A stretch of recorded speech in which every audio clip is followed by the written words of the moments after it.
What's up, everyone, and welcome to Project XTalk, an Xbox podcast episode number 181, presented by Save the Game Media. I'm your host, Kevin, and on today's episode, we're talking all about that Todd Howard interview, Fallout 5, Starfield expansion, the Xbox and indie showcase that was put on with IGN, and so much more. But before we get to that, I got to introduce my co-host, JamPackSam. How are we doing, buddy? What's up, man? I'm doing well. I am deeply ready for a weekend. I'm ready to get some games going, man. It's been a busy week. I have had time for a good many games, but I am definitely ready for more time for more games. Yeah, I'm ready for the weekend as well. This week has been quite long. My girlfriend got a bicycle, and I've been Ooh. like, first of all, tried to build it, didn't go great. So had to return that and just get one that was like already made.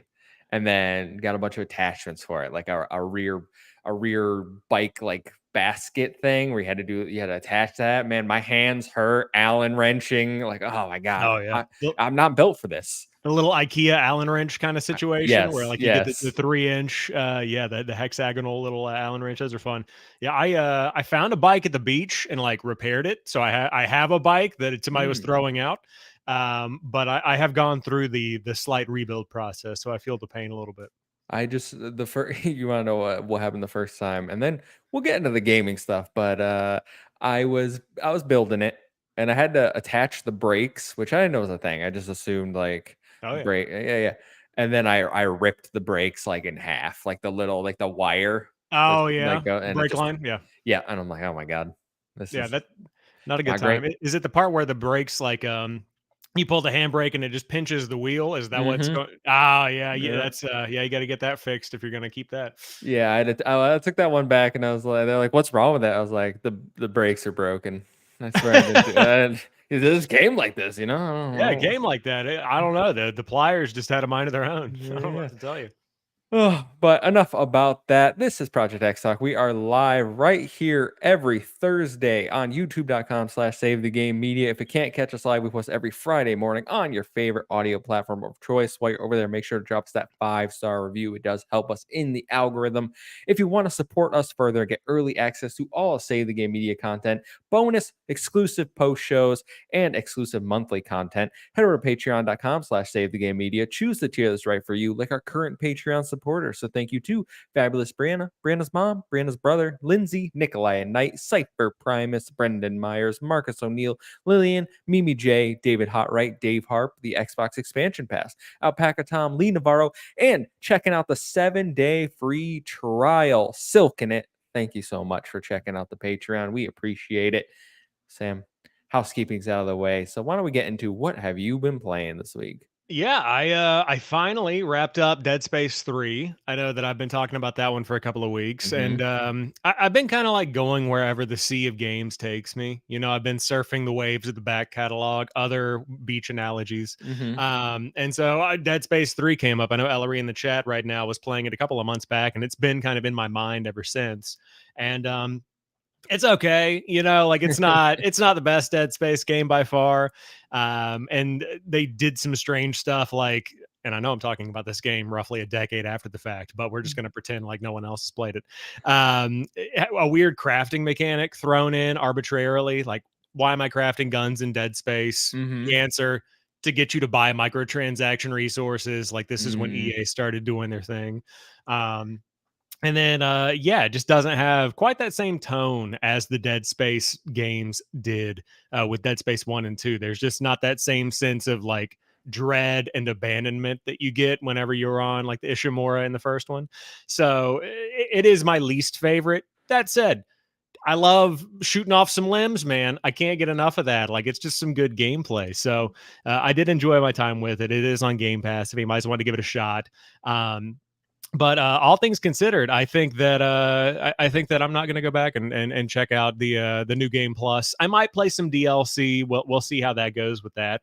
But aside from that, I have been playing Another Crab's Treasure. Ooh, yeah, I wanted to hear about this one. I caught a little bit of the XCP community thing last night, but I really want to hear your thoughts on Another Crab's Treasure. So another crab's treasure is very interesting. I would call it like the best way to get into a Souls like if you've never played one before. You know, it's got those same mechanics. It's got a very light skill tree. It's got a very light armor system, if you want to call it that, or modifiers you can equip to your character.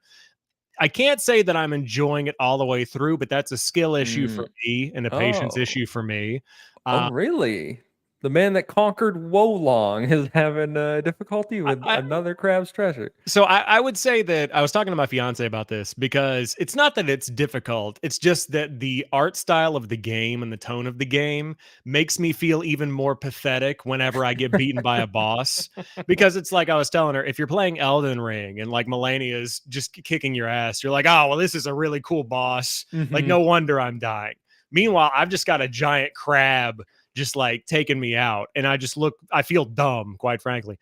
Um, but that's like a me thing. All in all, I'm having a good time with it. I'm about to roll credits on it probably right after Oh, the show wow. tonight. Yeah, I made it through it. I am mainlining it. Like I am just getting Mhm. through it. And there's a lot of side stuff you can do. I have been going through and like checking out the dialogue. Like that's really where the game shines is through the dad joke writing. I was talking on the community episode for XCP last night. Like the roads in the city are a giant CVS receipt. Like there are fun things like that that just kind of are like scattered throughout the game. So I'm having a great time with it. I'm not gonna like completionist it by any means, but I'm glad I played it. Glad it's on Game Pass. Yeah, I can't imagine that getting your butt kicked by Sebastian from The Little Mermaid is all that impressive. You're like, oh man, he's really kicking my butt. It's like under the sea. Yeah, I mean, like there are other like that. Some of the bosses are easier than others. I've played. I think there are really just three main bosses in the game, from what Oh, I really? can see. Yeah, it's not like a huge game or anything like that. But Ghostly March in the chat said, "Do you have the gun?" Everybody's got the gun because it's an accessibility option, which is hilarious to me. Oh. You go in the menu and you can just say, "Give Krill a gun," and then you just exit out of the menu, and your shell is just now like a giant M19, which is really fun. I have played with that a little bit. Does that make it I assume that makes it easier. Everything Like, is a one shot. You like oh, there is no skill at all required. Like you just go in and you just shoot stuff. And I will admit there's been one boss where I just went through and I was getting killed like 10 times. mhm. It was like 10:30 at night. I needed to wrap this up. I had beaten it in my mind. In my heart, I had beaten it. So I just went in and I was just like, one shot. Let's keep it rolling because I got to get to bed. We're going. So I did use a cop out at least once. Do you still get the achievements? You Like, do. You do indeed. dope. Great. Yeah. Love to see it. You could 100% this game if you just went in with like all the accessibility options on and the gun, probably in like 2 hours, no problem. 1H1D in the chat shout out says you still have to point the gun at the thing. All right. You do, you have to lock on. So there is some skill there. So if you can't push the right stick in, you're going to have a rough time, but it does make it significantly easier. How long is this game? I Would you know say? Silken had said it was roughly about 14 hours. I think that I played Okay. for probably about, I want to say 2 hours a night for the past 4 days. So coming up on like 8 to 10 for me, but I'm like beelining it for the most part. All Yeah. right. All right. All right. I was thinking, I was like, how long would it take me if I literally did just strap the gun on and like let's go? I would say 3 to 4, like legitimately, Wow. probably three to Oh, four. okay. Yeah, All right. All right. maybe. We'll keep that one in the back pocket if I need to, because I do think it looks like a really interesting and like fun game. I just know I'm gonna if I try the normal combat, it ain't for me. Yeah, the shell system is really cool in it. The last thing I'll say on it is the shell system is really neat because you'll find different types of shells out there, and it's not as deep as it looks. But there are like I want to say 4 or 5 different groups, but it's like a broken salt shaker and a shot glass give you a shard ability where you can use this ability, and whenever somebody hits you, they get hit with shards of glass. Or Dope. the soda cans you can do like fizzy bubbles and they'll damage your enemy, so it's kind of like a trap for your enemies. So they have stuff like that that mix up the gameplay, so that there's a fun element in there too. And they have maybe the best social media presence of any indie game I've ever seen. Oh, I have not checked out their socials. I Oh need to. man, they're so good. I think it's Aggro Crab. Yes, They're so funny, man. They post the greatest stuff. very cool. There was one where it was the outfits from Stellar Blade, and then they were like same energy, and they posted the crab in like similar outfits. That's awesome. Yeah, they're That is pretty good. awesome. They're pretty good. As for what I've been playing this week, I played more of Aiden Chronicle 100 Heroes. Still about the same how I felt last week. It's a good old school JRPG. I haven't really touched it that much this week. I played like Friday for a few hours, but that's because I've been mainly playing Stellar Blade, which Ooh. came out last week. I am in the end part of the game. I'm about to beat the game as well. So you say you're about to beat another Yeah. Crowd's Treasure. I'm about to beat Stellar Blade. I'm past the point of no return. I'm making my way through the final like dungeon, if you want to call it that. And I like this game quite a bit. It is, as you said, a Souls inspired game, like for the combat. I do Hmm. think it's a lot more forgiving than Souls games. Like when you hit an enemy, they will stagger. They won't just like tank your attacks and be like, I'm gonna swing my axe Yeah. no matter what you hit me with. When you die, like all your healing items just automatically get refilled and you kind of start like right at where you died, essentially. So Oh. it is a lot more forgiving than a traditional Souls type game. Um, the side quest, I would say, they're okay. There's a few good ones in there for sure, but a lot of it is fetch quests or go kill 10 of these Hmm. type enemies. So I kind of fell off the side quests later in the game, but I overall really like this game. My only big critique is I think the platforming is pretty bad. There's a lot of times we have to jump onto like floating platforms or things in poison water. And Eve just is kind of like, what's the best word to describe it? Like she slides off stuff. I feel like when I land, she doesn't just stop. Like her momentum carries her, and like I slide off everything. She'll Interesting. occasionally just like she'll occasionally just grab random railing. Like if I'm running, right, she'll just hop onto anything nearby because like I got trapped in quite a few places. Like I ran into a shop and she like, oh, I gotta hop on this counter. Now I'm stuck behind this counter. And I'm like, what's going on here? I literally thought I was gonna have to like hard quit the game. And I was just like mashing buttons trying to get her to like glitch back through the environment. I get things stuck on me a few times. So like there's a little jankiness to it. I think it's a very good like first attempt for a console game from this developer. But yeah, I'm gonna wrap that this weekend, and then probably Iden Chronicles till Hellblade comes out. Nice, nice. So, with your experience with Stellar Blade so far, coming up on the end, do you feel confident in giving it a rating of sorts? If you could like give a recommendation, would you? Is this a buy it now? Is this like a wait for a sale kind of thing? I think if you like it's not a JRPG. It's an RPG like action. If you like action games that are a little more difficult, I think it's a buy it now. Like I do think Mm, that the gameplay itself is really good, especially like the combat moment to moment gameplay, especially as you go on, the abilities you unlock are awesome. Like one of my favorite things to do is to sneak up and you can assassinate enemies. Like if you're behind them, you just get to stab them in the back I and then love rip that. your sword straight through them.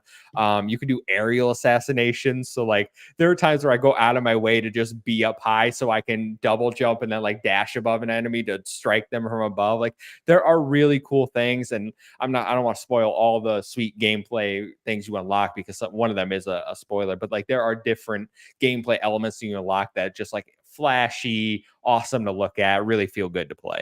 Yeah, you know what else has a top down stabbing mechanic? Mm. Another Crab's Treasure. So, I mean, if Oh. you're looking for a transitional game, there you go.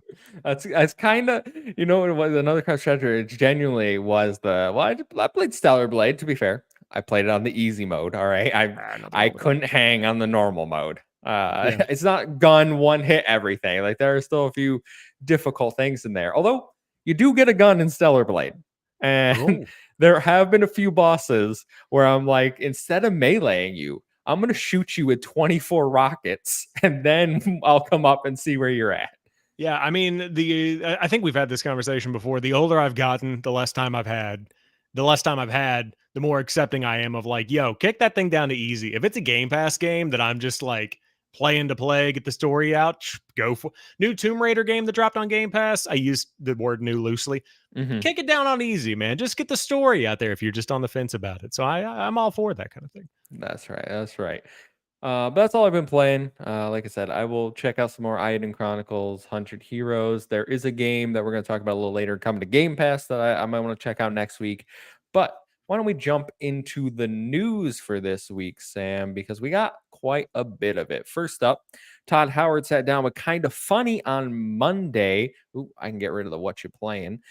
Sat down with Kinda Funny on Monday to chat Fallout, Starfield, and more. When discussing the long wait between Bethesda games and if there's a possibility of outsourcing Fallout 5 to another team, he said, quote, they do take a long time. And so I think one of the things we're focused on here is obviously making sure they're of the highest quality, but also finding ways to increase our output because we don't want to wait that long either.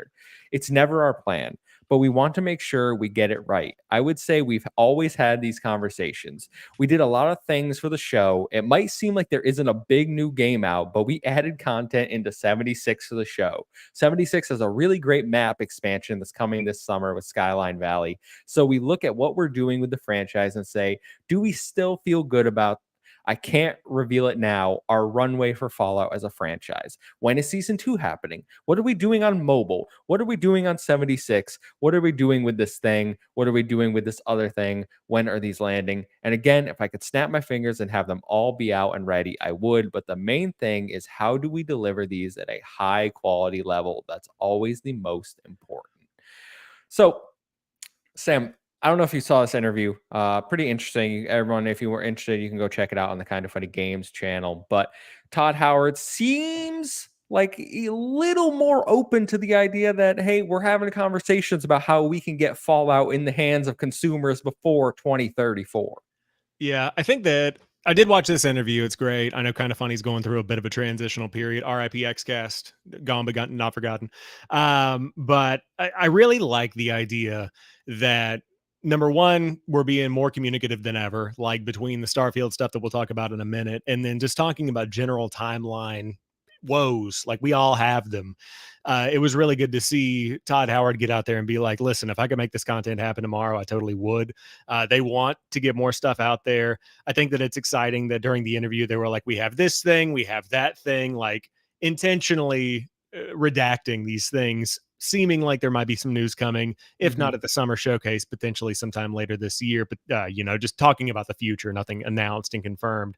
But yeah, I mean, I think that this is the move that they need to make, because when you talk about the Bethesda timeline, I mean, these games, like by the time we get Fallout 5, I probably have a 10-year-old son, like that's like legitimately. I mean, like thinking about the timeline, like I'm 27 right now. We've got Elder Scrolls coming out in probably 3 years. Let's just say 10-year development cycle coming up for Fallout 5. I mean, come on. Like we're looking at 2038, 35 to 38, somewhere around there. Like that's a long time. So I think that it comes down to like giving more people use of the IP, just letting other people make stuff, getting more New Vegas style elements in there. And I think that maybe the show is earning some trust in Todd Howard, because you kind of give your child over to another group of creatives to do something with under your supervision, and they whip something out that's great. I mean, if they can do it with a TV show, then a game should potentially transition. They've done it before with New Vegas. So hopefully that's kind of where his head's at.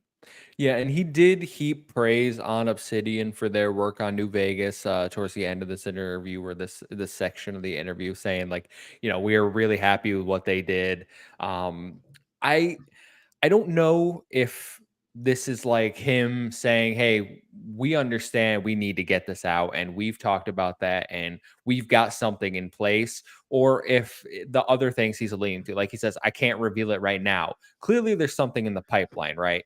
And whether that's Fallout 5, whether that's remasters, remakes, like clearly they know something besides the next gen update and 76 needs to come out for Fallout in the near future to capitalize on not only the TV show success and popularity, but also to appease the fans that have been waiting quite a while at this point. But they also can't just say, well, we're going to do Fallout now instead of Elder Scrolls. Because I did see a few people say, like, I don't know if you saw this, but I think PC Gamer just put out an article that said Bethesda should ditch Starfield and just go to Fallout. And I go, that's ridiculous. All right, we don't need to ditch the new franchise. We just need to figure out how to balance all three of their main titles now. Yeah, it's just a difficult thing, because I speak from a place that's not one of the creatives in the industry. I know that there's a lot of work and research and development that goes into these things, but I agree with the concept that 1H1D is talking about in the chat. Like, smaller experiences. These games that are coming out, you don't have to give me the biggest map ever, densest map ever, Mhm. like, 200-hour experience. Like, just give me some in between things. Like, Fallout 5 can still come out in 2035, but you've got an entire universe there that's largely unexplored. I mean, give me stuff that's in a different country. I know they said they want to keep it in the United States. Give me different cities in the United States. There are so many things you can do with it that it's a shame to just leave it dormant until the next big thing comes. So maybe that's the way they're approaching it, is that Fallout 5 stays in 2035 or whatever their projected target date is, and then they build new experiences in between that kind of build off of what they've already got. Maybe that's the play. Yeah, it's interesting. I know Amazon put out numbers. I think 65 million, Yeah. was it? 65 million people watched the Fallout TV show already on Amazon Prime, which is crazy. Now, can you imagine a game? Well, there are a few games that have done it, but can you imagine any Xbox title being like 65 million people checked out this game? I mean, I think it's just so incredible coming off of calling it what it is, the failure of the Halo show. Like, I know that it did what it needed to do for Paramount, I suppose. Like, it's still their biggest show ever, I think, if I remember Nope. correctly. No? Knuckles is now. Well, I mean, okay, painting a even better picture, Halo got dethroned by Knuckles. So, we're living in that timeline. Fallout's crushing it compared to that. So I'm sure that the Xbox leadership is just thankful that one of their IP that they wholly own is now, one of the top intellectual properties in the world for 2024, honestly, after the show. Yeah, I wonder if he says when is season 2 happening? I think if they can get season 2 within 2 years, I think is that a 2 to 3 years, and 3 years at most for a TV show, right? And I know these TV shows tend to take a little longer to make when they're on the streaming service. Like I'm thinking, was Halo a year in between, or was season 1? No, I did season I, 1 with Ethan, so it I was think it 2 was 2 years. years ago. Yeah, because it was 2 years. Yeah. Yeah, yeah, yeah. So I think if we can get season 2 out, and then maybe by then they have some sort of remaster to drop along with, they could take the PlayStation approach. All right, they remaster The Last of Us 1 and 2 for season 1, right? Like they're throwing it out there. Why don't we have that approach for here's New Vegas remastered to drop alongside season 2? Yeah, I really do think that that's where they're probably questioning the timeline, because we saw the Fallout 3 remake in the FTC filings. We know that that's something they're talking about that's on the way.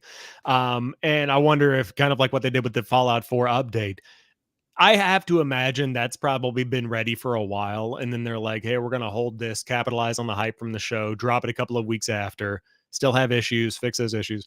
But like, I wonder if they're saying, okay, we have the Fallout 3 remake. It needs 6 more months in the oven. We were planning on dropping it in the fall. Well, now we Mhm. have the Starfield thing in the fall. Let's just bump that out to a month before season 2 drops in 2020, late 2025. Let's just say, being optimistic. Um, Maybe that's what they do, is they just kind of keep it in their back pocket. And I'm speaking in terms of maybes, just speculating about what they could be talking about, obviously. Mhm. But I'm sure that they're shaking up the timeline, as Todd Howard is alluding to, because who would have thought that this would be what it is? That's great. That would be like if Twisted Metal popped off and Sony's like, oh, well, time to make a Twisted Metal game. Well, they canceled their Twisted Metal game actually. Unfortunate. It is unfortunate. But Which the show was actually decent, like for Twisted Metal. It's not Fallout level, like high, that quality, but like it was a fun time. It was on Peacock, but yeah, well, expectations. Halo's on Paramount. So, I mean, quid pro quo. Mhm. Yeah. And just for the record, Knuckles, 3 episodes in, pretty good. Oh, Pretty yeah. good. Yeah, pretty Interesting. good. Yeah.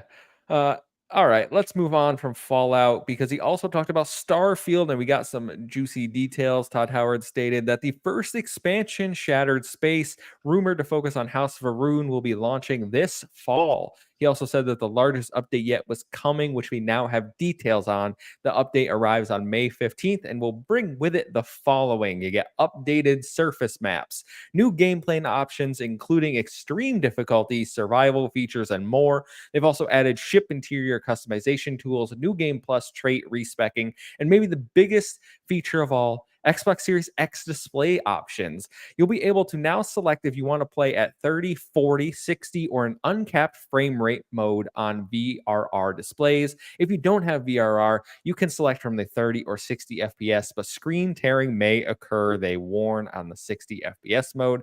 You can also choose to prioritize performance or visuals to adjust internal resolution and should be used in conjunction with your FPS selection. Sam, they said it couldn't be done. They said it was a choice, but now we got tons of choices. Yeah, man. I put out on Threads today. I am unreasonably excited for the Starfield May update. I think that for me the most impressive thing is the camera angle. They have given you the option to toggle the dialogue view whenever you enter a conversation. So you still have the UI of like being able to choose your path in a conversation, but it doesn't zoom in and do the iconic Bethesda, close up of the face like a news reporter kind of thing. So the gameplay snippet they showed off made it feel like it was a little bit more. um I guess it integrates you more into the world. It doesn't quite feel as jarring, feels a little less gamey if you're in third person, especially. um so I'm really excited about that. Obviously, 60 FPS, even if there is potential screen tearing involved, which, as always, Digital Foundry will have the I'll let inevitable you know. hookup. They will definitely let you know. The fact that it's out there as an option in the game, huge win. I mean, the snippet they showed off in the trailer, running very solidly at 60 FPS. Admittedly, very slow, densely populated planet areas without combat and like a lot of movement. So keeping this in mind, going into it optimistically, I do think there are probably going to be issues. If they're warning you of screen tearing, there will probably be screen tearing. And this is probably what they protected us from at launch. However, glad to see them finally giving people the option to give it a shot. I do wonder what is going to be like what the reduction if you choose 60 or an uncapped frame rate. Like, are there going to be less NPCs in the towns? Is it going to be Mm. obviously there's going to be a hit in resolution? I wonder how big that hit is, if it's noticeable, is it even worth doing? Like, it's good they're giving people these options that they've wanted for a long time, but I do wonder about the trade-off to get there. That said, I have a VRR display right behind me, my big OLED TV. So Ooh. when Shattered Space comes out in the fall, you bet I'm going to sit there for a good 10, 15 minutes. And well, if I do uncapped and prioritize frame rate, let's see, like, I'm going to toggle that bad boy and see what we can get up to. Oh yeah, definitely. Yeah, I am on the opposite end of that. I am the people that I think the Lords make fun of, where I've got the TCL joint in the living Mm, room, where I with I got one my downstairs. yeah, with my stimulus money mid COVID, I was like, well, I'm at home 27 hours a day. I might as well go out and buy me a nice TV. Mhm. And I picked up a TCL. So I've been rocking that, but no issues with it. So I don't know what you guys are talking about. I like it. So I'll give it a shot at 60 FPS without it, and we can kind of compare notes on how bad or good that experience ends up being. Yeah, and I know apart from the performance and visuals options, maps. People have been asking for Yes. updated maps for a while. I know Sean Capri over there at the Xbox Drive didn't he dropped the entire game because he was like, there's no maps. There's no maps. And I personally never felt the need for a map. I felt like just running around the city, like eventually I knew exactly where to go. But if people need maps, who am I to question them, you know? Yeah, I agree. I never felt like I needed a map. However, I see the drive of wanting one. I think it's really interesting how they did them. Of it looks like they just kind of like put a camera above the world and Hmm. then just marked like, Icons. yeah, Yeah. like I'm pretty sure it's just like a really weird way. It's not a real map, like it's just a weird roundabout way of doing a map. But I don't hate the solution they developed, so I'm excited to have that. It's just a lot of quality of life stuff, like it's Hmm. just the stuff that you didn't know you needed to make the experience better. That's kind of what I'm getting from this whole thing. Absolutely. Ellery in the chat, everyone, thanks for hanging out with us tonight, says, do you think the land vehicles will drop with the expansion? I hope so. Yeah, I think they'll, if they are not out by the expansion, they will drop with the expansion. Because in the same way that like Battlefield keeps people coming back with new season drops, the Shattered Space expansion is the one time you're going to be like getting the majority of people back to Starfield. Like the May update will bring back people like us, but it's not going to bring back the general population. So the people that bought the deluxe edition last year, um, they'll be going back whenever the expansion drops sometime in the autumn area. We don't know exactly when the date is, but I would imagine that maybe the vehicles will drop. Let's just say Shattered Space is September, maybe August is whenever the vehicles drop. They can kind of bug check them, get them ready, and then when the big crowd comes back a month later, they'll be really ready for prime time. Yeah, it's awesome, I think, that they're adding vehicles. I do wonder if they're going to have to put more things in on the planets essentially because like it'll help you traverse, right? And like you'll be able to get point A, point B faster. But if there's still nothing to do on the planets, the vehicles are kind of pointless. Like there's no point in roaming around the planet if there's still nothing to do on the planet. Yeah, I think that the time that I spent with Starfield, I would still rather just have the buggy rather than not have the buggy. Oh yeah, for sure. And that's just the thing is that yeah, it's no matter how much they add to the game, it is still going to be keeping that same tone of like this is a space sim where a lot of these planets are desolate. You've got a couple of points of interest, but you know you'll be using that buggy to get across 5 different points of interest on a planet, and that's kind of going to be it. It's definitely not going to have that same kind of exploration that a denser RPG might have with it. Well, Todd Howard said that's coming this fall, the expansion. But I wanted to bring in Terrible, who asked a question. He says, Xbox seems to be stacked later on this year. Is it a concern that there's a pattern of them having a strong half and the other being a bit lackluster? Now, we don't have official release dates for a lot of Xbox's 2024. We know Hellblade's coming this month. That's their big first half game. Rumor is Flight Sim, Avowed, Indiana Jones are like October, November, December. And then obviously they say Shattered Space, which I see Luke questioning in the chat. They say Shattered Space is coming this fall. Is that too much all at once? Because I feel like Xbox has done this before where we have Forza, Halo, we have a banger fall holiday season, and then the rest of the year pretty dry. Yeah, I mean, I think that it's a difficult thing to balance because you're always going to be running into an issue where just looking at the dates you've got on your social calendar, if you're the guy that's running the social media pages, shout out Stein. Um, like if you're the guy that's running the social media pages, how do you balance talking about new Game Pass drops, retweeting the Game Pass account, talking about Shattered Space? Oh, look, a new Indiana Jones Direct is coming. By the way, Call of Duty's coming out. Oh, hey, Vessel of Hatred's coming for Diablo. Yep. Like, like there are so many things that are coming. I can't imagine being the guy that has to prioritize all of these. So from a pure social media marketing perspective, like that's a difficult thing to land. But I do question like what's the overlap of the Call of Duty people and the Indiana Jones people? What's the overlap of the Indiana Jones people and the Starfield people? I think that's probably maybe a little bit more. And then, like, you know, are the Diablo people just going to pay attention to Diablo? Or the WoW people just going to be playing the War Within and not care about any of this other stuff? So that's it's a difficult kind of conundrum to be in. But traditional media style, like, is there too much happening at one time? Probably, honestly. Yeah, I think so. Mhm. Yeah, the thing for me is always you don't have like it's not a race, right? Like especially for Game Pass games, which Xbox first party is. Like if one comes out in September and you're still playing something else, like it's still going to be there in a few weeks. Like there's no real rush to play the games. And I know some people like to be part of the conversation, the zeitgeist, be caught up in that moment, but it really is that simple. Like you can just wait to play the games. Like people play games that came out last year, this year, or years ago this year. Yeah, shout out Dead Space 3. Yeah, shout out Um, that's shout out 15-year-old Dead Space 3. yeah, I do think that yes, 100%, like totally right on the money. If people can go back and play stuff whenever they want to, whenever they've got the time, and people do that all the time actively, especially in the communities we both run in. I do think there's an element of hype there, though. Like you've kind of got to ride the wave.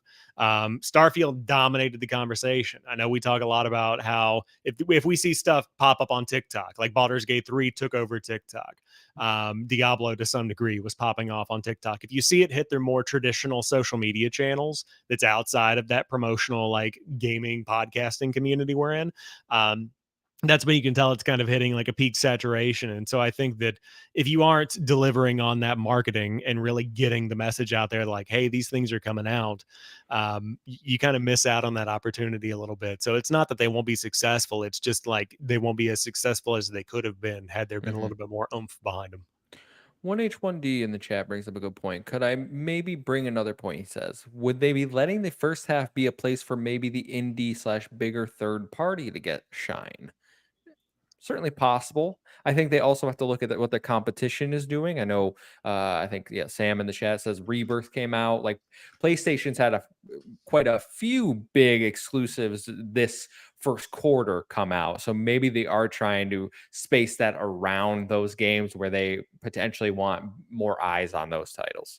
Yeah, I think that's a really good point. And I mean, it's so difficult because I can kind of like compartmentalize myself in this community of, yeah, the last half of the year is really stacked, but I love the fact that like humanity is coming to Xbox and I can focus on that at the end of May, going into the June kind of like conference season.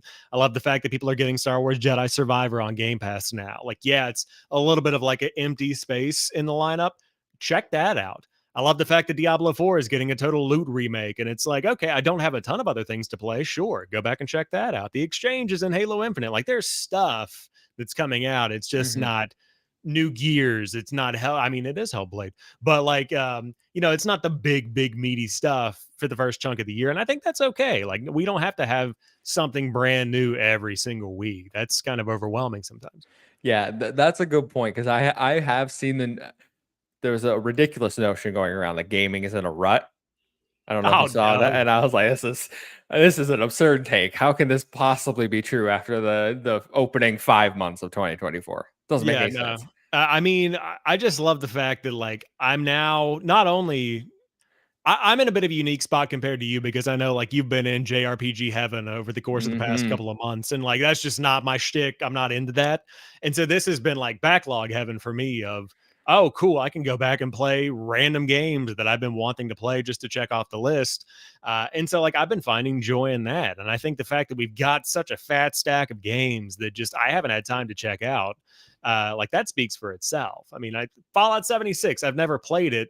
That's a lot of game. I could go back and check that out, and Sure. it's still part of the hype. So I think that we're in a really really good spot. No rut found in my book.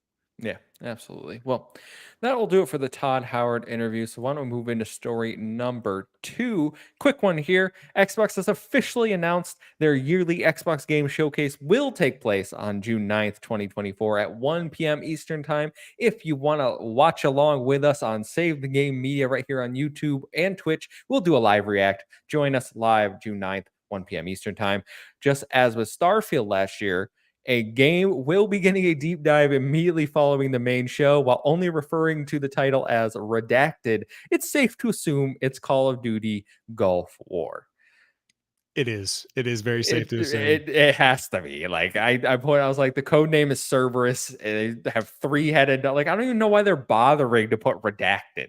Yeah, I was thinking about this too. Like, why would you redact it? Number one, to go back, totally do a self own. I looked at this and I was like, why are they showing the division at an I saw Xbox event? so many people say that because I was like, you know, it's an Xbox, like Division's Ubisoft. I just Yeah, assumed it was people that like didn't understand who owns what, but then I saw other people saying it. Yeah, I was trying to build a comprehension in my mind of like why they would do that because my three brain cells were like, Washington D.C. orange. Ah, yes, the division. That makes a ton of sense for me.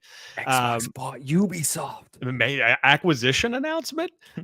No, but totally, it makes a lot of sense. I think that why you would do the redacted thing is that everybody's expecting it to be Call of Duty. We know it's Call of Duty, so just throw a little like air of mystery around there. It's like, oh, what do you? Are we going to get anything for Christmas? I don't know. Santa hasn't come yet. Like, of course, Christmas is on the way. So that's kind of like what the Call of Duty Direct is in my mind.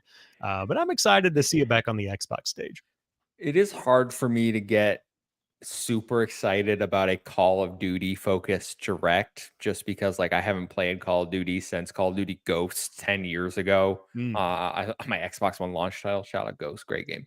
I don't care what the haters say. that's good. But it's just really hard for me to get excited, especially like last year, like Starfield to me was like such a bigger deal. But then when I step outside like myself, my circles, and like the casual gaming market, the people that like buy consoles for Call of Duty specifically every year, to see that they're like, yo, Xbox got the deep dive, like that is probably a really good marketing beat. Yeah, 100%. The way that I see it is that if there was an Indiana Jones direct, would Tim the Tapman be co-streaming it on YouTube to his giant community of Call of? Would Dr. Disrespect be streaming the Indiana Jones direct to his community to what do they call it? The Slick Daddy Club? Oh, Probably not. Like they're probably not going to be watching the Indiana Jones direct.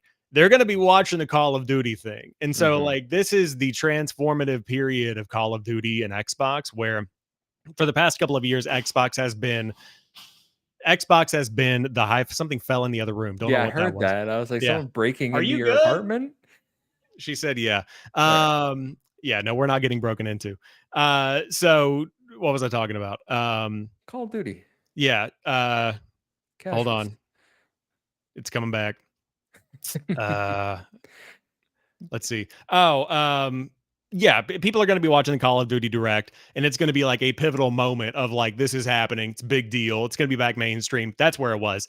For the past couple of years, Xbox has been Hi-Fi Rush, Ghostwire Tokyo is coming to the platform. You've got all of these third-party games. Now it's getting back to like, we are the big dog. We are AAA. We are what you want in a way that it hasn't been for the majority of people the past couple of years.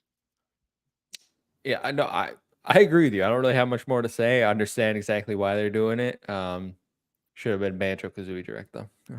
Should have been a Banjo-Kazooie. I mean, it could still be. You never know. Imagine the swerve. Like everyone thinks it's Call of Duty, and then you just go hut. Like I would be me, Ains, and like two other people would be the only people that care about that. Everyone else turn the stream off. Yep. And be like, let's go. All right. Story number 3, IGN/ID at Xbox Showcase happened on Monday, and we got the roundup for you. I will go through and we'll highlight some games that interest us. So first, we kicked off with Aster Blade of the Monolith, which is originally called Monolith Requiem of the Ancients. This is a hack and slash ARPG coming to Xbox May 30th. And I got to say, I'm pretty interested in this one. I don't know if you saw the trailer. I can, you know what? I'll pull it up for people. Yeah, I can share if this link would work. But what'd you think of this one, Sam? I am going back to look at it. I do remember this one. This is one of the games that I'm the most interested in from that little showcase. I'm definitely into this kind of art style. The sword also gives me transistor vibes, so I'm a sucker for some transistor vibes. But yeah, I dig this one for sure. And here we go. Let me just show this one because that's some poor quality there. It's not even showing on the thing. Okay, never mind. Failed experiment, everyone. But yeah, I'm interested in this one. I think it looks pretty good for an indie team, especially the combat. Like, there's one scene in here where he's getting surrounded by people, jumps up, does this like AOE attack. I'm like, this is what I'm looking for in ARPGs. Like, really fun, fast combat. I don't even care if the story's good. Like, this one's on my radar. May 30th. I think I'll be done with Hellblade by then. So no worries there. I can probably pick that one up. Yeah, very nice. I'm excited to give this one a shot too. I definitely have. It's been piquing my interest for sure. 1H1D. When the heck's Replace coming out? It ain't. I don't know about that one. I have heard nothing, seen nothing. It's just out there in the ether. Next up, 33 Immortals is getting a closed beta. That's literally all the news. It's May 24th. If you're interested, you can sign up now. I'm gonna wait for the full release. That's all. I'm kind of in on this game. At least checking it out anyway. Yeah, it's a checkout game for me. I gotta say the gameplay was not selling me in this Oh, little direct. really? Yeah, it's just I don't know why I'm not feeling it. I'm not quite feeling it, but it is Game Pass on day one, right? If I'm not Mm-hmm. mistaken. So Yeah. I have no reason to not give it a shot. It could be a banger, but I'm kind of lukewarm on that one. I do think that I know in the chat we were talking about a game like Towerborn, which I don't think was shown off at all, which No, it was kind of wasn't. weird. But I feel like alongside Towerborn, 33 Immortals hit me with that July release date. Fill that gap of like July, August. Feels like a really good summer kind of game. So I'm hoping for that. Yeah, I would be down with a Towerborn in July for sure. Number 3, Power World's getting more content if you care. It's coming this summer. I don't. I don't. I also don't. I was pretty hot on that game for a hot minute, and then it fell off for me. Commandos Origins is getting a closed beta this summer. That's literally the whole announcement. I don't know what this game is. It looked like some sort of strategy game, but yeah, not much there for me. I've never heard of this series. Apparently it's a long running series, but Yeah, I believe it is from the like early 2000s. Looking it up, we've got like 2001, 2003 for 2 and 3. yeah. There was an HD remaster in 2022. I think that I might have gotten a code for this, and I think I might have played one, but I'm not S- 100% sure. Which shows how much I thought about it. Silking it. Commandos. He's excited. Yeah, well, I mean that's what it's all about right there. Yeah, this is one of those ones where it's bringing back something that a specific group of people is going to be really excited about, like Hmm. Silking it in the chat, and then other people are going to be like, oh, well, it didn't even know it happened. So Yeah, and that's fine. That's okay. yeah, genuinely. Games, there's games for everyone out there. Number 5, Centum is an 8-bit point and click adventure game that's coming this summer to Xbox. Again, not for me. I am not the point and click adventure guy. This really we started off strong for me, but afterwards the hype kind of fell off. I'm getting a content warning for this trailer here, Ooh. which I will. I think I figured it out now. It Yes. is a very jarring trailer. Like, if you guys didn't Here check we this one go. out, obviously we're watching it now on the video version of the show, but very, very dark art style. And it does I'm trying to think of what other game kind of had a similar tone. I think Blasphemous is the one that comes to mind, where it's got kind of Mm, the similar vibe of Blasphemous. Obviously quite a different game, point and click, not a real like combat heavy thing at all. mhm. Um but I'll probably check this one out. I would imagine this is one that I'll probably play on PC just by the nature of what it is. But really, really interested just from like a concept perspective. Very art style game. It's one that has a lot of creativity baked in for me, I think. For sure, for sure. So let's keep it rolling. We got a new trailer for Lost Records, Bloom and Rage. This is the next game from Don't Nod, which I loved. Banishers, which came from Don't Nod. This Mm. they got multiple teams over there. It seems like they have a team working on more action RPGs, and then something like this, which is kind of I think Life is Strange esque. Oh, we don't want the sound. Oh, We don't want the sound. is this This the is part where I go like world premiere and yeah, then we world premiere. Yeah, this is it's just a character trailer. If you're teenagers in the '70s, not really doing much for me, to be honest. yeah, I've never been a huge Don't Nod guy. Like, I enjoyed that they were Life is Strange, right? If I'm remembering correctly. Yes. Oh no, Yeah. no. Yes, no. Yeah, they did make a Life is Strange game. Yep. Yeah, because I think I enjoyed Life is Strange. I enjoyed Life is Strange, whatever the like middle game was before 2, I believe, if I remember correctly. But I've got to be in the mood for it. Kind of like Gone Home. Like, I loved Gone Home. I'm not always in the mood for Gone Home. And so I feel like this kind of falls into E- that Ellery's excited for Lost Records, and then 1H1D said they also made Jusant, which I totally forgot about. Ooh, yeah, They Jasant's did. a very good game. Also, summer of 1995 instead of the 70s is when this Oh, one takes place. that's not how I remember the '90s, but yeah.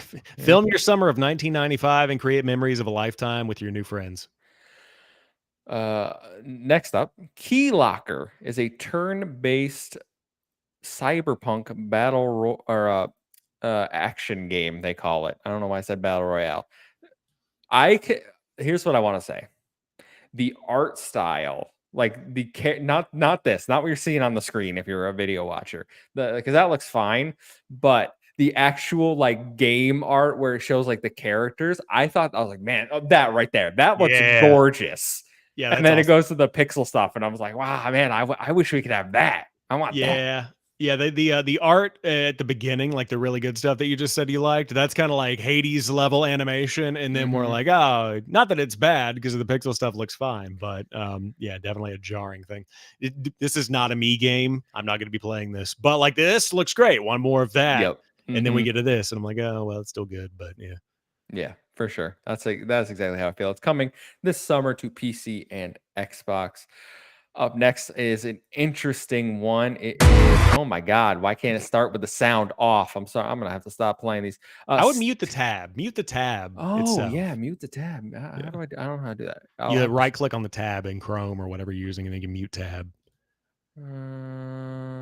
Mute site. There we go. That works. Yeah. All right. So this is called Stampede Racing Royale. It's a 60-person battle royale racing game. They said picture Fortnite and Mario Kart had a baby. Interesting. I immediately saw this and thought Mod Nation Racers.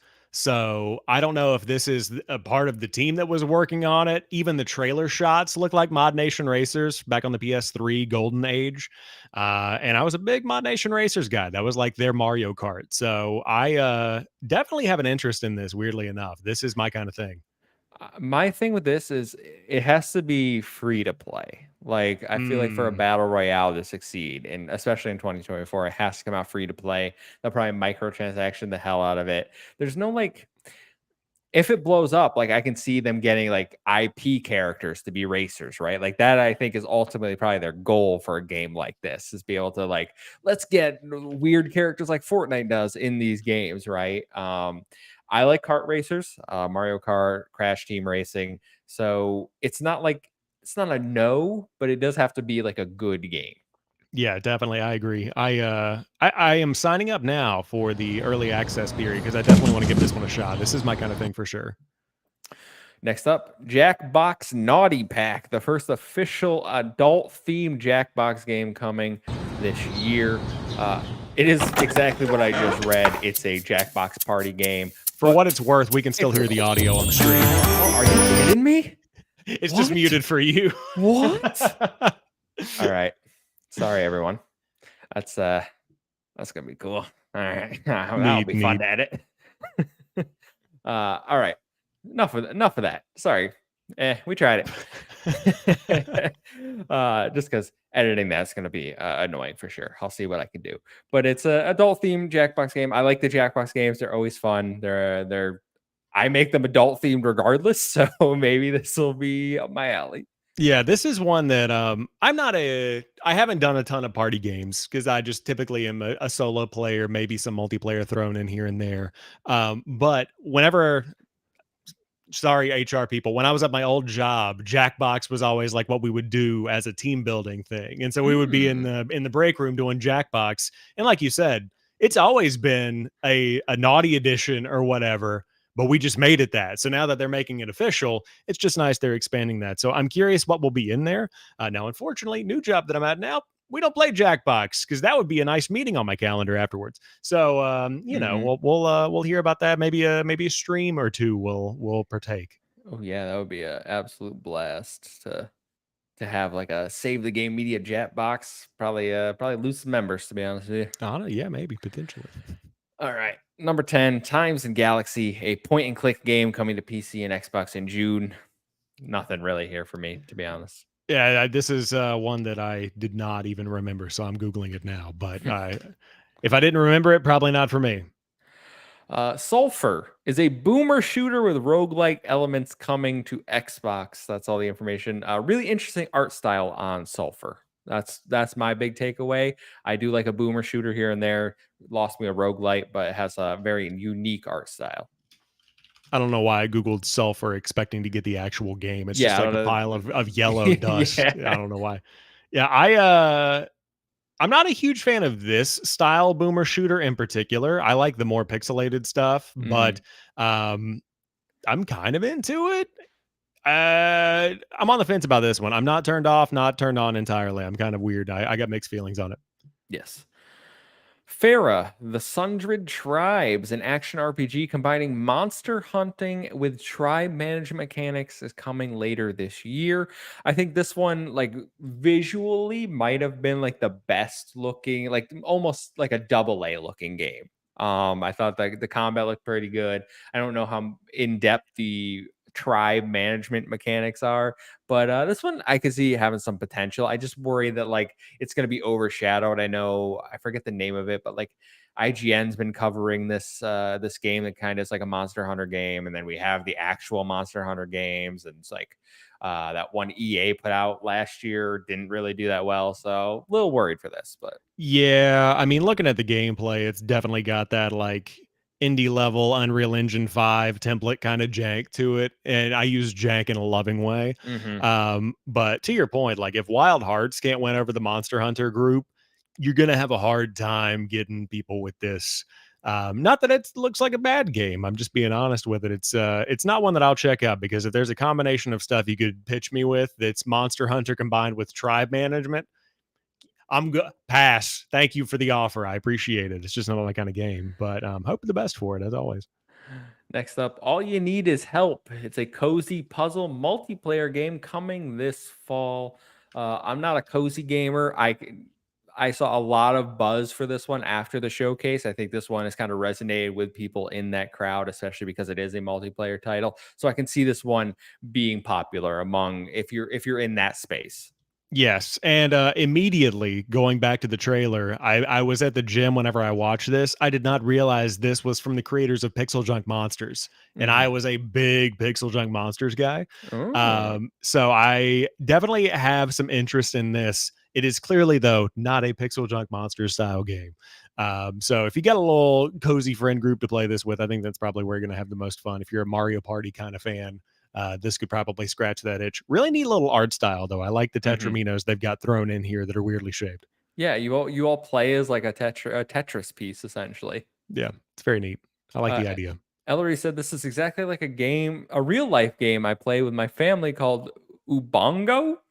Ubongo. I've never heard of that. I don't know. That's one of those things. Let me tell you a little side tangent. My mom, she goes out every time there's a family event. She goes out and finds the weirdest Hell random yeah. board game, like just totally new, like Hasbro's experimenting, and they put this thing out just to see if anybody buy it. Ubongo's a good example. She'll be like, "Ah, come over here and play Kixamini with me," and I'm like, What is it? What do you? Can we just play Jenga? What are you talking about?" So this is anyways, I don't know why I said that. My mom does that. So I love you know, my girlfriend's sister has cabinets full yeah. of games, and I was like, I don't what is all this? I've Yeah. played a few ones like Exploding Kitten, which I think is Yep. kind of popular. I threw one where you had to throw something at someone, like if they laid down a certain car, you had to throw like a burrito at them. Oh, I know what you're talking about. Yep. And I was like, what's going on? What happened to just like moving things around the board, Yeah. you know? What happened to Clue? You know, where is Clue these days? I need I Clue back in my life. Yahtzee I potentially? never got how to play Clue correctly. Really? I used to love Clue, man. I would dominate. Mr. Green in the library with the candlestick, gonna beat you, man. It's on. Gonna He's gonna get it. beat you. Uh, Tales of Iron 2 Whiskers of Winter. This is a sequel, Souls-like action RPG. I'm familiar with the original Tales of Iron. I believe it's been given away on, I think it might have been on Game Pass, but I know for sure it was on PS Plus given away. I think I probably own it. This one, big, very positive reception. The original, I can almost guarantee the second one's going to do very well. Yeah, this is one that's got a very hardcore following that I'm not a part of. Not that I don't like it. I've just never had the chance to play it. Love the art style. hmm And the gameplay looks pretty fun too. So I think out of all of the games we've listed so far, outside of stuff like Pal World, you know, and 33 Immortals, mainly just because it's been on the Xbox stage, this is probably like the biggest of the small games for me, Yeah, outside of what we're getting to shortly. yeah. Hangry. It gets a new trailer. The only information I have is they call it a snack and slash RPG instead of a hack and slash, which I thought was clever because it's hangry. But I don't really have much to say because they didn't really show me much. Yeah, there's not much here to really talk about gameplay wise. I will say, I believe it is. I want to verify this. It is. Oh wait, nope. Sorry, the soundtrack is $6 on Steam, which by the way is already available. That's kind of weird. Um, but looking at the gameplay, it looks interesting. It kind of has a kind of beat 'em up vibe to it. Beat 'em up's not the right word. It looks like a button mashing melee game. Hmm, But we'll see more about what it actually ends up being. I yeah. don't hate it. Steam has more info than the trailer did. I'll be honest. Yeah, Ellery's put it in the chat that they showed some gameplay after the showcase. Yeah, I see more of the gameplay stuff on Steam, at least a couple of snippets and gifs and stuff. This is one that's worth looking into. This is my kind of game. It's kind of got a third person melee style setup. But Definitely a double A game. I see a giant candy cane. This game's getting weird, man. I don't know. This is a Keep an weird eye one. on it. Promise Mascot Agency coming next year. You recruit mascots and do card-based battles. This game is very strange. I believe this is also coming from it's coming from some indie team that it made it a popular indie game. And forgive me, I forget the actual name. I didn't write it down either. But the actual trailer for this, I was like, yeah, this is a super weird game. Yeah, Kaizen Game Works Limited Mm. is the one that made this one. And it definitely does look weird. Wait, what did that say? From the creators of Paradise Killer? Yes, that's what it was. Yeah, interesting. Yeah, I obviously this is not a me game, so I'll just pass on doing any kind of extended commentary. But that's what these showcases are about, man. Get weird, you know. This is the one where you get weird. Silken said the game looks like a spin-off from Yakuza, which is exactly what you basically are a Yakuza, and then you're like, oh, I'm gonna go recruit cereal mascots or something to fight for me. Yeah, I mean, anything can be a game these days. Indie publisher Gamera Games, which I've never heard of, has announced that Depersonalization, Firework, Volcano Princess, Kelperth, and the Rewinder are all headed to Game Pass for Xbox. They've been on PC up until now. I'm not familiar with this publisher. I'm not familiar with any of these games. I do think some of the art style for these games looks pretty cool, but that's really all I have to go on. Yeah, it's very interesting. I just went to the Gamera Games website and it's literally under construction. Like they are just getting started. But they say discover hidden gems in popular indie and then it trails off with a dot dot dot. I don't know where that's coming Mm, from. But this is giving me like these are small, super small, yeah. mega small indie games. And I think that the Rewinder dropped on Game Pass already. I think that Ellery said that they were playing that Mm, during our community episode last night. But this is where I start to get a little bit concerned. And it's not a deep concern, it's just an observation. There has to be like a level of quality for the Game Pass stuff, you know, and mhm. not that these are bad games because I haven't played them and I can't speak to them, but these are very small games that aren't going to get recognized. And so this is very much so like filler in my non versed opinion. So I want to get in here and love these. I'm just observing that I don't want a ton of this like flooding into Game Pass. The 4 or 5, clearly a partnership to give more indie spotlight stuff, totally fine by that. But just kind of like got to keep an eye on that kind of thing for me. I'm looking up Volcano Princess is a social sim game developed by Chinese studio Egg Catcher. Egg catcher. Yeah. So I did It that has world. sold over 600,000 copies as of last July. Well, then I'm an idiot then. So I've never not heard of bad these for an things. indie game, to be Yeah. honest. Yeah, maybe I'm speaking out of turn and this is just stuff that's not in my wheelhouse, so that very well could be the case too. Depersonalization, which is the one I think has great art, is Yes. a dice tabletop role-playing game. Um, very positive on Steam, has 3,419 reviews. It's an early access game. That's very interesting. I mean, all of these that I'm checking so far are overwhelmingly positive on Steam. I just have never heard of them. So basically, what we're saying is we don't take our advice on indie games. All right, Xbox knows what they're doing. Yeah, I mean, you know, completely going the opposite of what I just said, which I still believe is that you got to kind of keep like a I agree level with you. I of agree with you. There like you needs got to to keep a be level of quality quality on control. these things. But Game Pass is also like an exposure engine for smaller games. So if you do have something that Xbox looks at and it's like, okay, this is overwhelmingly positive on Steam, there's something here, and they want to give it a platform to kind of like reach more people, that's totally fair. Also, thinking about the audience of like a Western audience, you might not have a whole lot of traction with these. So maybe they're experimenting with stuff. Clearly, it didn't resonate with me, but it might with somebody else. I don't know. And I can't imagine they're shipping out the big bucks for these games. It's No, probably pretty cheap to get them on Game Pass at this point. for sure. 1H1D, get with the times, old men. It's Jeez. true. It's true. I'm Uh, sorry. All right. Next up, Dungeons of Hinterberg gets a new trailer and a release date coming to Game Pass July 18th. I'm excited for this one. I think it looks really good. It's an kind of puzzle action RPG with social sim elements. Really dig the art style. I'm looking forward to this one. Yeah, I definitely have some interest in this one as well. Out of everything that was shown, this is one that I think really kind of piqued my interest just based off of the type of game that it looks like it is. And I'm a big fan of like that cell shaded art style. I can't get enough of that kind of thing. Mm-hmm. Weirdly, not into Borderlands, but like in games like this, totally Same, into it. same. Yeah, I just could never get into Borderlands. Too much grinding, a lot of grinding. Yeah, I remember Kyle. He loves Borderlands. He's 100% at every like all the achievements in every single Borderlands games. But there's been a few games where like he set up like a shop to like sell items to people, and he would get like modded shields, so he was just like a god. It was like crazy. And then he was like, "Don't worry, like you want to come play with me? I'll hook you up." He gave me a bunch of stuff. I was like, "Okay, but now the game is boring. Like there's Yep. nothing I can't." I'm invincible, but like I still don't like the game.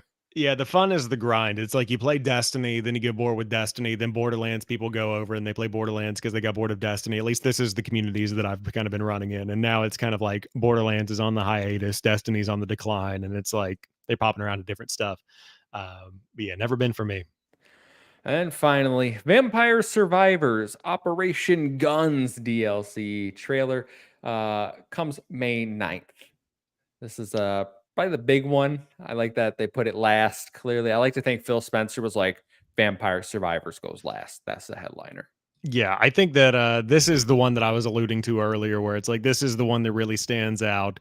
I want to keep going back to Vampire Survivors. Admittedly, I just feel weird that I haven't bought all of the DLC, and I also don't want to spend enough time. Like, I'm not going to spend enough time in it to go back and buy the DLC. Mm-hmm. Now, keep in mind, we're talking about less than the complete price of like a Chick-fil-A meal. Like, It's it's like not 199 a yeah, like pack. they're super cheap. I'm going to buy them eventually, but it's just like I want to do it at a time whenever I'm ready to go back or the fiance is ready to go back and get back into Vampire Survivors.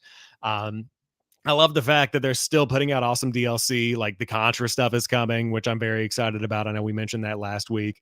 I think that Operation Guns is this the one where it's got a kart racer built into it? Like it's got some kind of like kart racer mode that's thrown in.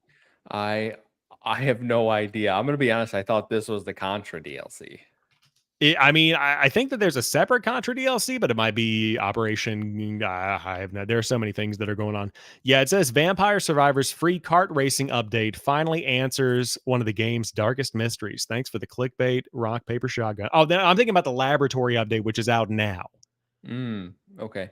Anyways, to my previous point, there's so much stuff in this game. I just don't want to get back into it until I'm really ready to get back into it. So I'm excited, but not right now. Yeah. I own most of the DLC, but because I'm not like you, I just bought it because I was like, "Oh, I'll go back to it eventually," and that's Yeah. just been sitting there. Yeah, I'll probably wait for the summer sale, add all that to the wish list, and whenever it's $1 off, I'll really save my money and get it $1 off. Yeah, 99 cents. That's all add up. Yeah, it'll add up. All right, story number 4. Long show today, guys. Thanks for sticking with us. Love everyone in the chat. Story number 4, Game Pass update for the first half of May. Available right now, you get Tomb Raider Definitive Edition for Cloud Console PC. May 7th, you get Kona 2 Broom for Cloud Console and PC. May 9th, Little Kitty Big City for Cloud Console and PC. May 14th, Brothers: A Tale of Two Sons, not the remake, just the original for Cloud Console and PC.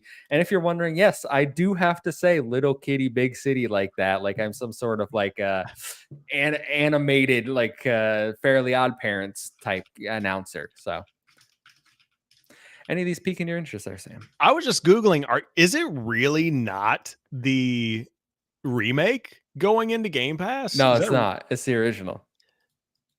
oh, why? Why would you do? Are you sure? Really? I thought it, yeah, because it says it returns the game in the announcement. It says returns to like the classic returns, and it has the original cover art. Like the cover art for the Oh. remake is very different. That is a massive bummer. Why? I mean, like, I guess that's a marketing tactic of like, oh, well, you see this one's here. You wish you had that one. Maybe go get that one. That's a bummer. I mean, I was gonna play that because I thought it was the remake, but I might still check it out. I've never played Brothers. I know it's like one of those. That's from the people that did it takes two and all of Yep. that. That was like their big breakout game. So I definitely want to play it. I was hoping for the remake. I could just wait for a sale and buy the remake. But the other thing out of this that's kind of catching my eye is Kona. I know that I still need to go back and play the original, which is also on Game Pass. That's kind of next up on the roster for me outside of something else that was recommended to me last night. If somebody's in the chat that was on the community episode for XCP and can remind me what I said I'd play, by all means, let me know.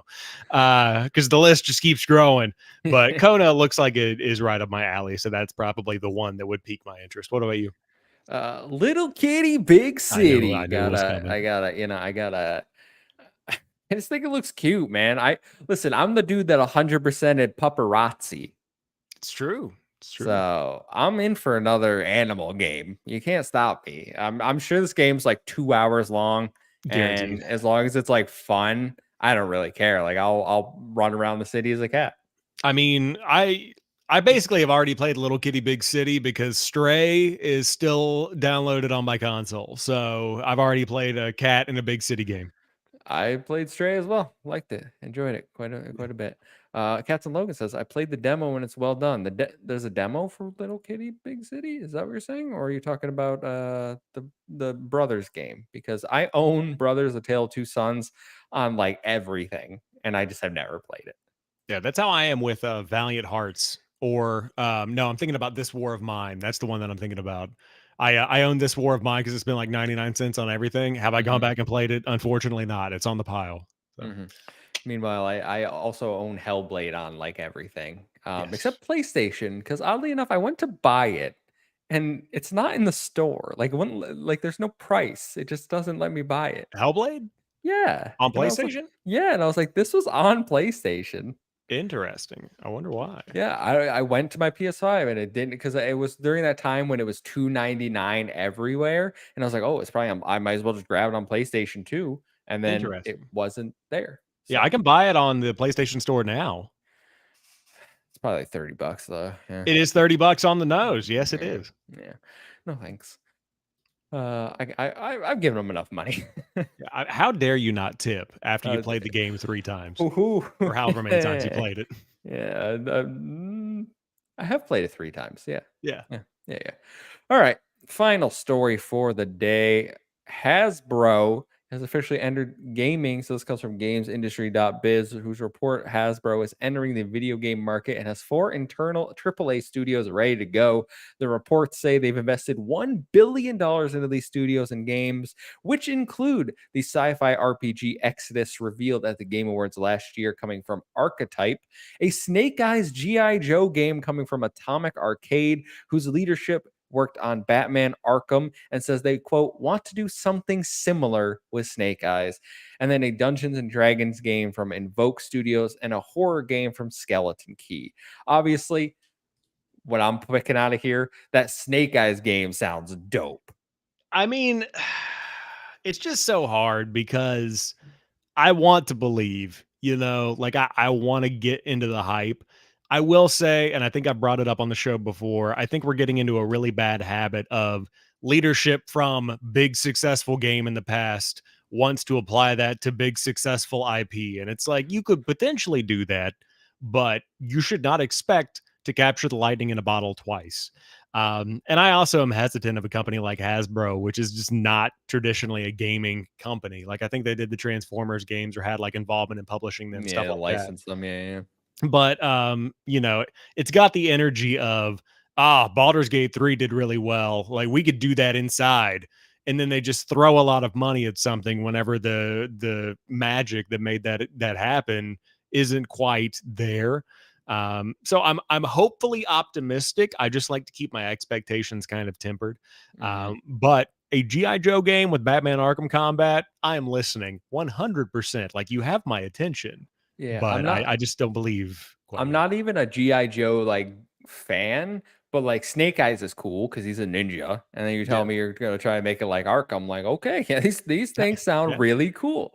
That sci-fi RPG Exodus that was showed at the Game Awards last year, I'm interested in that one because I think that has people that worked on like Mass Effect, like BioWare and X devs over there. So I'm interested in that one. And then the other two, very little to go on. Dungeons and Dragons game, which it seems we're getting a ton of those, and they're of varying qualities. Like you get something like Baldur's Gate 3, which is like Game of the Year contender. But then you also have something like Baldur's Gate Dark Alliance, which was not a good game.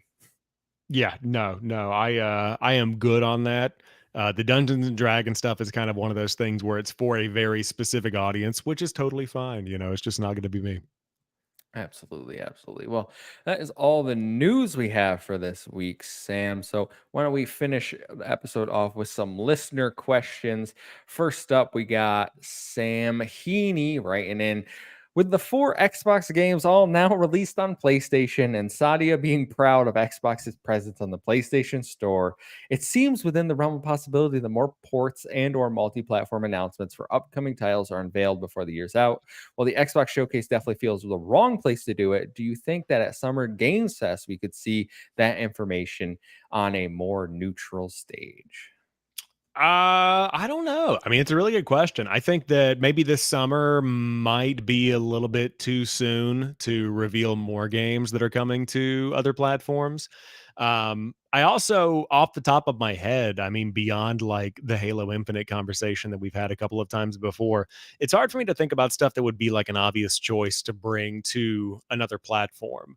Like, I think that we're talking about next February. I think it would make sense for like promoting Hellblade 2 coming to PlayStation. Like give that a 6 month to a year exclusivity window on Xbox and then bring that over with Sinuous Saga, maybe make a bundle, that kind of thing.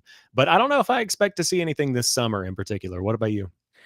I w- it's Redfall. so hard because what? Redfall. Redfall. Yeah, Redfall. Redfall. This is what you as I keep telling Savoy Prime over at Carpool, you get Redfall and you're gonna like it. All right. Absolutely. Stop asking for gears. This is what you can have. No, it is hard for me still. I know people were circulating what Jez said on the Xbox 2 podcast today about like how he thinks everything's gonna go over, and then they were all like, Jez Corden confirms, and I was like, he literally just like is giving his thoughts on the situation, guys. Like he sees they're making money, they like money. This would imply we're going to bring more games over. It's not like he has like insider info, right? So I do think there's going to be more coming. I still have a hard time believing that like Halo, Gears, and like the big staples are going to make their way, but I can see other live service games in Xbox's portfolio jumping over, or smaller titles that are coming. Like Hellblade 2 is one that I can eventually see going, or maybe it's a year. Avowed eventually, like these smaller double A ish game. Well, I don't know if Hellblade's double A, but you get what I'm saying. Those type of games. So I don't know if it's announced this year, but maybe early next year they announce another handful and like slowly roll them out. Yeah, I mean, I think that it's inevitable. You're going to be seeing more stuff that drops. I think it's just a matter of when and what at this point, especially with the success, like mentioned on the earnings call and stuff like that. Coming off of like the conversation around Starfield, I know there has been no confirmation. They said Starfield is not going to be one of the games coming to PlayStation. Do you see the future of Starfield potentially being on PlayStation after maybe Uh, 2025, maybe 2026? Starfield is so hard for me to nail down because I look at like Fallout, right? The TV show has blown it up to such a degree. And Yeah. like Elder Scrolls is obviously huge, like Skyrim's huge. So does it make sense to like in a year or two to be like, here's Starfield definitive or Game of the Year edition or whatever they want to call it, and then just plaster it from the creators of Fallout. So you get those people that like only had PlayStation but aren't tuned into these type of conversations, aren't they don't care like the developers, like who's making what. They don't know who Todd Howard is, but they see they're like, I like Fallout, and then they buy that. Is that like something they look at and determine it's probably worthwhile to make that money back as opposed to keeping it on Xbox? Yeah, I think that the multi-platform strategy, the more that I think about it, the more that it really makes a lot of sense for me. Because when you take the platform out of the conversation, you get an unbiased look at the quality of the game. And so whenever Starfield, if it were to land on PlayStation, gets in the hands of players, they can make an informed decision around what is the actual quality of this game, not what is the quality of this Xbox thing that I am inclined to like or not like based on the plastic that I have in my living room. And so that's what makes me excited about stuff like Sea of Thieves seeing 5 stars on PlayStation. A lot of people are enjoying that. Now it takes that platform out of the conversation. It's like this is just a killer game from Rare, and so if were to happen to Mhm. Starfield, great game from Bethesda. They got a bad rap at the beginning, especially after all the fixes. So food for thought. So what you're saying is there's some sort of like a tax on this You could console. call it that. Yeah, yeah. For, taxes that are paid by things that are on Xbox. Throwing it back to 5 months ago when everyone would shut up about the Xbox tax. All right, so we got another conversation from Ghostly March who says, if Xbox goes fully multi-platform or leaves the console space eventually, what major company do you think will fill the void or try to jump into console/gaming market? I don't think there is one. I Hmm. think that Microsoft leaves a space that is so large, it's almost impossible to fill. I mean, they're kind of like bankrolling this whole gaming operation through the investments they've made in other gaming stuff. Like obviously Activision Blizzard's half of their revenue at this point, but they're they literally power every PC on the entire continent pretty much. Like Apple's got a big market share as well, but like Windows is killing it. And then they've got the cloud stuff. Like they have Office. There's so many revenue sources coming into that company that they can support an operation when it doesn't really make sense to help get it to a point where it makes sense. And I think that if Microsoft were to leave the console space, that is the point at which you see the PC market blow up exponentially.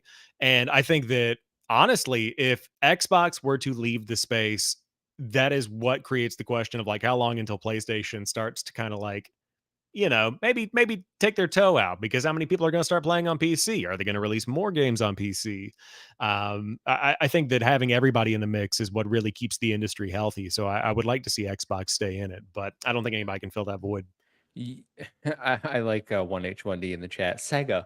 Yeah, Yeah. Dreamcast 2, baby. Let's make it happen. They were ahead of their time and now they finally realized it. Oh yeah. It is it is hard for me to sit here like cuz you think of Apple and I'm like I just don't see them entering it like they would probably like all the companies I think of would probably be more interested in trying to find like a cloud gaming solution as opposed to dedicated hardware, especially because this is like probably in the future, quite a ways in the future, if Xbox is leaving it, because we know there's going to be another Xbox, and I firmly believe that like Microsoft's going to keep making Xbox consoles in some shape or form. I mean, as we've said, I think you've said it, I said it. They keep making Surface tablets, and no one, no one buys those. You're right.